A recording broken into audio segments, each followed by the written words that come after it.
Gulf breaking ന്യൂസിലേക്ക് സ്വാഗതം. പ്രവാസലോകത്തെ വിവിധ വാർത്തകൾക്കായി ഈ ചാനൽ സബ്സ്ക്രൈബ് ചെയ്യൂ.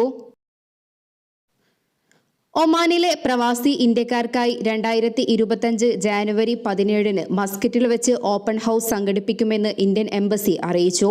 ഒമാനിലെ ഇന്ത്യൻ അംബാസിഡർ എച്ച് അമിത് നാരംഗിന്റെ നേതൃത്വത്തിലാണ് ഓപ്പൺ ഹൗസ് സംഘടിപ്പിക്കുന്നത്. ജാനുവരി 17 മസ്കറ്റിലെ ഇന്ത്യൻ എംബസിയിൽ വെച്ച് വൈകിട്ട് 2:30 മുതൽ 4 മണി വരെയാണ് ഓപ്പൺ ഹൗസ്.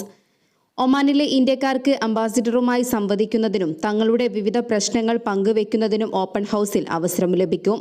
അതേസമയം ഓപ്പൺ ഹൗസിൽ പങ്കെടുക്കുന്നതിന് മുൻകൂർ അനുമതി ആവശ്യമില്ല. എംബസിയിൽ നേരിട്ടെത്താൻ ബുദ്ധിമുട്ടുള്ളവർക്ക് 98282270 എന്ന നമ്പറിൽ എംബസിയുമായി ബന്ധപ്പെട്ടുകൊണ്ട് തങ്ങളുടെ വിവരങ്ങൾ പ്രീ രജിസ്റ്റർ ചെയ്യാവുന്നതാണ്. ഇവരെ എംബസി ഉദ്യോഗസ്ഥർ നേരിട്ട് ബന്ധപ്പെടും. 18 വർഷമായി റിയാദിലെ ജയിലിൽ കഴിയുന്ന അബ്ദുറഹീമിന്റെ മോചനം ഇനിയും നീളും. സൗദി ബാലൻ കൊല്ലപ്പെട്ട കേസിൽ ജയിലിൽ കഴിയുന്ന കോഴിക്കോട് ഫറോക്ക് കോടമ്പുഴ സ്വദേശി അബ്ദുറഹീമിന്റെ മോചനകാര്യത്തിൽ ഇന്നും തീരുമാനമായില്ല. 6ാം തവണയും റിയാദ് കോടതി കേസ് മാറ്റിവെക്കുകയായിരുന്നു. ഇന്ന് രാവിലെ 8 മണിക്ക് റിയാദ് ക്രിമിനൽ കോടതിയിൽ നടന്ന സിറ്റിംഗ് 1 മണിക്കൂറിലേറെ നീണ്ടു. ഓൺലൈൻ സിറ്റിംഗിൽ ജയിലിൽ നിന്നും റഹീമും ഹാജരായിരുന്നു. കൂടാതെ റഹീമിന്റെ അഭിഭാഷക സംഘവും ഇന്ത്യൻ എംബസി ഉദ്യോഗസ്ഥൻ യൂസുഫ് കാക്കഞ്ചേരിയും സഹായ സമിതി സ്റ്റിയറിംഗ് കമ്മിറ്റി അംഗങ്ങളും പങ്കെടുത്തിരുന്നു. പ്രോസിക്യൂഷന്റെ വാദം കേൾക്കലും പ്രതിഭാഗത്തിന്റെ മറുപടി പറച്ചിലുമായി 1 മണിക്കൂറിലേറെ സിറ്റിംഗ് നീണ്ടപ്പോൾ നടപടികൾ ഒരു തീർപ്പിലെത്തും എന്നായിരുന്നു പ്രതീക്ഷകൾ. എന്നാൽ കേസ് വീണ്ടും മാറ്റിവെക്കുന്നു എന്ന അറിയിപ്പാണ് കോടതി നൽകിയത്. കേസ് ഇനി പരിഗണിക്കുന്ന തീയതി ഉടൻ അറിയിക്കും. റഹീമിന്റെ മോചനം സംബന്ധിച്ച് തീരുമാനമെടുക്കാനുള്ള 6ാമത്തെ കോടതി സിറ്റിംഗാണ് ഇന്ന് നടന്നത്. സൗദി അറേബ്യയിൽ സ്വദേശി ബാലൻ കൊല്ലപ്പെട്ട കേസിൽ വധശിക്ഷ റദ്ദാക്കി 6 മാസമായിട്ടും റിയാദ് ജയിലിൽ തുടരുകയാണ് റഹീം. സൗദി പൗരൻ ഫായിസ അബ്ദുറഹ്മാൻ അൽ ഷഹ്രിയുടെ 15 വയസ്സുകാരനായ മകൻ മരിച്ച കേസിൽ 2006 ഡിസംബർ 26 റഹീം ജയിലിൽ അടയ്ക്കപ്പെട്ടത്. 34 കോടി രൂപ ദയാധനം സ്വീകരിച്ച് സൗദി കുടുംബം മാപ്പ് നൽകിയതോടെ കഴിഞ്ഞ ജൂലൈ 2 റഹീമിന്റെ വധശിക്ഷ റദ്ദാക്കിയിരുന്നു. തടവ് അടക്കമുള്ള ശിക്ഷകളിലും ഇളവ് ലഭിച്ചാലേ റഹീം ജയിൽ മോചിതനാകൂ. സ്വദേശിവൽക്കരണത്തിൽ വൻ കുതിപ്പുമായി UAE. സ്വകാര്യ മേഖലയിൽ ജോലി ചെയ്യുന്ന സ്വദേശികളുടെ എണ്ണം ആദ്യമായി 1.31 ലക്ഷം കടന്നു. കഴിഞ്ഞ വർഷം സ്വദേശിവൽക്കരണം അതിന്റെ ഏറ്റവും മികച്ച സൂചികയാണ് നൽകുന്നതെന്ന് UAE വൈസ് പ്രസിഡന്റും പ്രധാനമന്ത്രിയും ദുബായ് ഭരണാധികാരിയുമായ Sheikh Mohammed bin Rashid Al Maktoum അറിയിച്ചു. സ്വദേശിവൽക്കരണത്തിൽ 350% വളർച്ചയാണ് രേഖപ്പെടുത്തിയത്. സ്വദേശിവൽക്കരണത്തിൽ പരിശോധനകൾ ശക്തമാക്കിയെന്നും നിയമലംഘകരെ തടയാൻ കഴിഞ്ഞതായും ഷെയ്ഖ് മുഹമ്മദ് കൂട്ടിച്ചേർത്തു. അതേസമയം 20 ജീവനക്കാരിൽ കൂടുതലുള്ള എല്ലാ സ്ഥാപനങ്ങളിലും സ്വദേശിവൽക്കരണം നിർബന്ധമാണ്.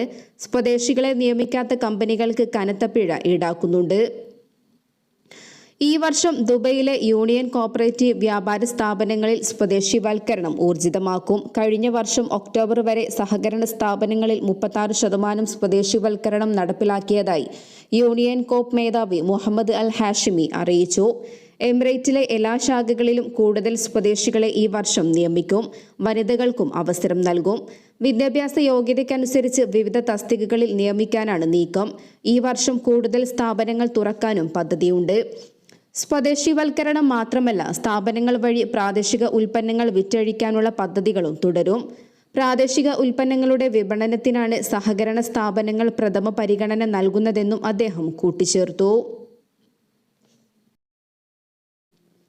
കര, കടൽ, വ്യോമ അതിർത്തികൾ വഴി UAEയിൽ എത്തുന്നവർക്ക് എമിഗ്രേഷൻ കസ്റ്റംസ് ക്ലിയറൻസുകൾക്കായി കാത്തുനിൽക്കാതെ സെക്കൻഡുകൾക്കകം രാജ്യത്ത് പ്രവേശിക്കാൻ അവസരം ഒരുക്കിയിരിക്കുകയാണ് federal authority for identity and citizenship customs and port security വിഭാഗം. സന്ദർശകരുടെ UAE യാത്ര എളുപ്പമാക്കുന്നതിനായി അധികൃതർ തയ്യാറാക്കിയ UAE ഫാസ്റ്റ് ട്രാക്ക് എന്ന ഇലക്ട്രോണിക് ആപ്ലിക്കേഷൻ ഉപയോഗിച്ച് UAEയിൽ എത്തുന്നതിന് മുമ്പ് തന്നെ വിവരങ്ങൾ രജിസ്റ്റർ ചെയ്യുന്നവർക്കാണ് ഈ ആനുകൂല്യം.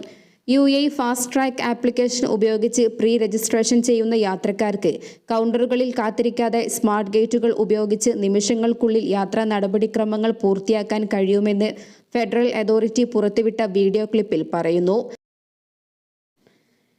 ലോകത്തിലെ ഏറ്റവും മൂല്യമുള്ള കറൻസിയായി കുവൈറ്റ് ദിനാർ. 3.24 US ഡോളറാണ് നിലവിൽ ഒരു കുവൈറ്റ് ദിനാറിന്റെ മൂല്യം. ഇത് US dollar, euro, Japanese N തുടങ്ങിയ സാമ്പത്തിക വാർത്താ തലക്കെട്ടുകളിൽ എപ്പോഴും ഇടം പിടിക്കാറുള്ള മറ്റെല്ലാ കറൻസികളെയും മറികടന്നു എന്നാണ് റിപ്പോർട്ട്. ഫോർബ്സ്, ഇന്ത്യ, ഇൻവെസ്റ്റോപീഡിയ തുടങ്ങിയ മാധ്യമങ്ങളാണ് ഇക്കാര്യം റിപ്പോർട്ട് ചെയ്തത്. കഴിഞ്ഞ വർഷം കുവൈറ്റ് ദിനാറിന്റെ മൂല്യം $3.12 $3.3 ഇടയിലായിരുന്നു. ഒരു കുവൈറ്റ് ദിനാറിന് 280.4 രൂപയാണ് വിനിമയ മൂല്യം. എണ്ണയെ അടിസ്ഥാനമാക്കിയുള്ള ശക്തമായ സമ്പദ്വ്യവസ്ഥയാണ് കുവൈറ്റിലേത്. കുവൈറ്റ് ദിനാറിന്റെ വിനിമയ മൂല്യത്തിന്റെ രഹസ്യവും അത് തന്നെയാണ്. തൊഴിലില്ലായ്മ നിരക്ക് 2% മാത്രമാണ് കുവൈറ്റിലുള്ളത്.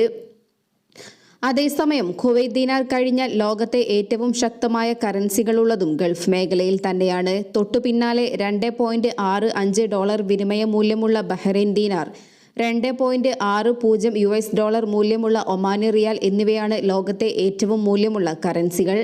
229.47 രൂപയാണ് ബഹ്റൈൻ ദിനാറിന്റെ വിനിമയ മൂല്യം. ഒമാൻ റിയാലിന് 224.72 രൂപയും. ജോർദാനിയൻ ദിനാർ, ജിബ്രാൾട്ടർ പൗണ്ട്, ബ്രിട്ടീഷ് പൗണ്ട് എന്നിവയാണ് മൂല്യമേറിയ കറൻസികളുടെ കൂട്ടത്തിൽ ഇവയ്ക്ക് പിന്നാലെ വരുന്നത്.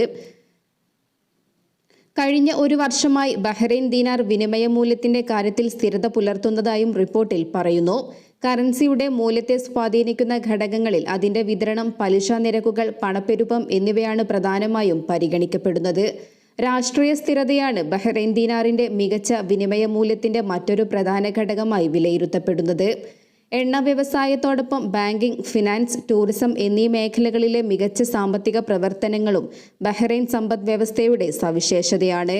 അതുപോലെ തന്നെ പ്രധാനമായും എണ്ണയെ ആശ്രയിച്ച് നിലനിന്നിരുന്ന ഒമാൻ സമ്പദ് വ്യവസ്ഥയും വൈവിധ്യവൽക്കരണത്തിന്റെ പാതയിലാണ്. കുവൈറ്റിൽ പുതിയ വിരമിക്കൽ പ്രായം മിനിസ്റ്റേഴ്സ് കൗൺസിൽ യോഗം പ്രഖ്യാപിച്ചു.